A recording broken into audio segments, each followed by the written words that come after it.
Hello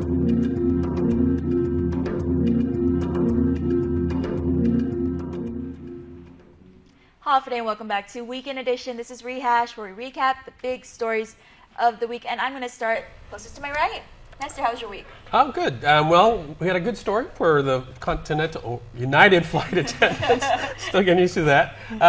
So they finally, after 6 years since the merger of Continental and United, they finally have a contract. And so they were very happy about that. We interviewed Jose Torres, who has been the spokesperson for the Guam-based flight attendants, and I believe that it involves an immediate 18 to 31% raise, depending on how long you've been with the company, and supposedly better leave and rest time. And so, yeah, after so many years and a lot of protests that we've been covering of them on the streets with their signage, the United flight attendants finally got a contract, and so now they're all together as one unit. That was a fascinating story, too. Friendlier skies are truly back then, right? Yeah. That's what you're saying, friendlier skies? Yes. Well, that's great news because I have covered some of those protests, and those guys have been working for a long time. But as for myself, I covered some DOE stories. It was the first day of school. Thousands of students went back. It was a little bit rainy, but it still went really well. A lot of students were there. I saw some who were like kind of sad, kind of nervous, but everyone was getting back into the groove. And speaking of school starting, during the first week, there were some issues that DOE had to deal with. So, for example, because of the big news was those water wells that were shut down last week for contamination. So it turns out that affected several DOE schools who had to flush out their systems, work with Guam EPA.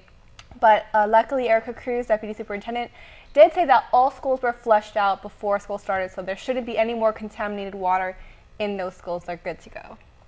And Jason? Well, my big work was actually making sure that the mechanisms by which everybody read your stories and read and listened to and watched and commented on and interacted with were all updated. So this was a pretty active week. We were really, really burning the bandwidth as far as the App Store activity, because our iOS apps got an update. The Android mobile app finally got a big update, so it looks completely different. The UI is really well done. Sharing is really, really easy, single tap. And our Apple TV update got a major update right now, so we've got zero buffering, loading, a lot more faster search, and voice integration. So if you do Siri, you can actually search via voice. Basically have the entire KUAM News library in your living room, one shot.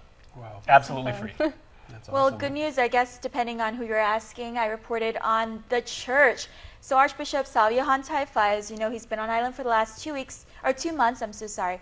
2 months, and he finally came clean, saying that the Redemptorist Mater Seminary is actually it's not owned by the Archdiocese of Agana anymore, and that Archbishop Anthony Apron was in the wrong when he kind of handed over the property to people that aren't here on Guam. And so again, the guarantors list Apron, Father Angelo Pacetti, and Giuseppe and Claudia Generini.